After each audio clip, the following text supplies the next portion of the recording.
What is up, YouTube? Third Impact here for my review of the third episode of Aldnoah Zero, my new favorite show this season, with Zankyo no Terror creeping in a close second, but maybe more on that in the future. For now, just sticking with Aldnoah Zero, this episode continued the trend of just amazing episodes, with the first two really setting up this universe, Earth and the Martians, and the events that sparked this story, with the assassination of the princess. Now that all this is out of the way, we can kind of slow the pace down and focus on these characters and the situations that they're in. Right now being the fact that Inoho and his friends are in hiding from Triltrim, but wanting to counterattack and make their next strike. So Yuki, Inoho's sister, is trying to tell him that, this has gotten real now. He needs to really think and not just rush into this, and to just pretty much not involve himself at all. He's seen how powerful the Cataphracts is now, and they probably don't stand a chance fighting against it, and he should really not do it. But Inoho convinces her that, she was the one who taught him and raised him pretty much to think this way and to make these gut decisions. And he's a very smart and calm and cool and collected kind of guy, and you can tell he has a plan, and he really just wants to get her trust in hearing him out and hearing what his plan to counterattack the Cataphracts is, because, of course, he killed Okisuke, his best friend, or one of his best friends, and he needs to get his revenge. Not in this rage sort of way, or like he's needing to get it like this, but he is invested in this now, and he needs to take out Triltrim. So he begins to explain his plan to all of his friends and everybody there. And it's pretty much that we saw how powerful his Cataphracts was, how it has this barrier that pretty much just phases out everything that it touches. But at the same time, once they went into this tunnel, it no longer chased them. And what Inoho deduces is that this barrier, even though it blocks out everything coming in at him and phases it out, it also must mean that he can't see out, which is why he couldn't go further in and go into the tunnel, because he can't see in front of him. And he's been using cameras that have been set up in order to survey the area and take care of this. Also, there must be a weak point. Even though it doesn't seem that way, it does walk around without its feet phasing through the ground. So there must be some sort of area on the bottom of its feet, maybe elsewhere too, where this barrier isn't constantly in play and making it impossible for them to get at it. So he comes up with this awesome plan. We don't necessarily see the key details until later, but the Princess Asylum in disguise, she also takes it upon herself to help out, because obviously she thinks a lot of this is her fault. She is the reason, not necessarily the reason because she didn't do anything wrong, but her assassination was what sparked all this.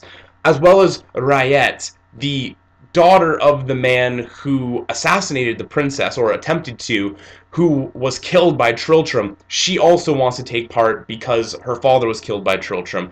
At the same time, I would be keeping my eye on Ryet. She had a little look about her in the last episode, the second, that I wasn't, you gotta be a little suspicious. She's still a Martian, and she seems somewhat in on the plan to assassinate the princess. So anyways, Ryet and Asylum act as a sort of decoy, driving around, and with Ryet, actually, she has this huge, grenade launcher, which is awesome. She's shooting smoke grenades to knock out his surveillance by clouding around his surveillance cameras. At the same time, Ryet's driving around, distracting Triltrim, and the rest of them are preparing their Terran Aldnoahs to fight back. At one point, Slane shows up and is flying around in his carrier, and he actually shoots Inoho's friend, Calm. Sorry, I'm still trying to remember some of these names, and doesn't injure him. It's actually pretty cool. We see its airbag kick in, which is like an airbag helmet to prevent his head from juking back. So he ends up all right, and Slane gets shot down, so he's out of the picture. But Ryet and Asylum lure Triltrim onto this bridge where they get knocked out. Their car can't go any further, and Asylum takes it upon herself to distract Triltrim for 53 more seconds, and she uses this cool little, I don't know what it was exactly, it almost looked like it came from her pendant or something, but she transforms out of her disguise. So clearly this is this is connected to some sort of technology, maybe Aldnoah technology, something the Martians have that can change her appearance. So she turns back into her princess attire, and in this moment where Trilltrim's just taken back because he was convinced the princess was assassinated, Inoho's friend, snipes the bridge while Lieutenant Marito's group is firing missiles, and they knock out a part of the bridge, sending Trilltrim down into the ocean. He can still stand, but all of the water gushing forth towards his Aldnoah, they can see how the barrier is phasing out all the water as it touches. But Inoho notices an area that the water isn't getting to. It's not being phased out at all, and this is the area that doesn't have a barrier, where it takes in the radio signals and the signals from these surveillance cameras so he can see what's going on. And in this just awesome moment, Inoho charges forth and just stabs him in this spot with a knife, cuts it, and he's like, "This is for my friend," and shoots him full of bullets, and his Aldnoah deactivates, and that's that. With Inoho being right there and Trilltrim's cataphracts being right there, it's strange because that's the end of the episode. But then after the credits, we see Trilltrim has escaped and is speaking with Slain. So I'm not sure how he got away in the cataphracts if they were right there, but whatever. And now that Trilltrim has met back up with Slain, he's like, "What are you doing? Where were you?" He's like, "Oh, I got shot down. I was taking care of things." He's like, "Well, we got to get out of here. We got to deal with this." And Slane's like, "Well, you saw the princess is alive. It's crazy." He's like, "Yeah, I know. It's crazy. We got to kill her." Like, he was in on the plan. Slain wasn't in on the plan, obviously.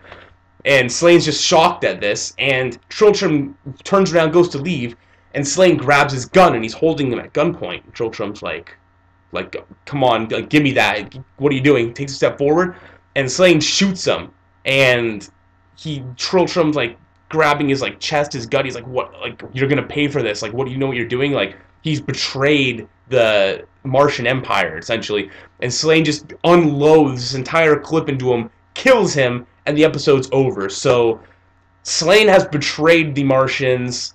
Princess Asylum has revealed herself, and the human race has made their first real victory against the cataphracts, at least from what we've seen. They took out Trilltrim, who appeared to be one of the most powerful ones of all of the Aldnoah so far. So, awesome victory for them.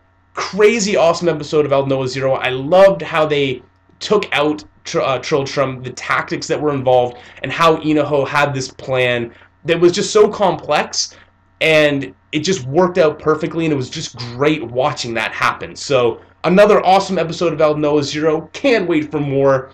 Like I said, Zankyo no Terror, also a really cool show. I've seen the first two now, so expect a video of that coming soon.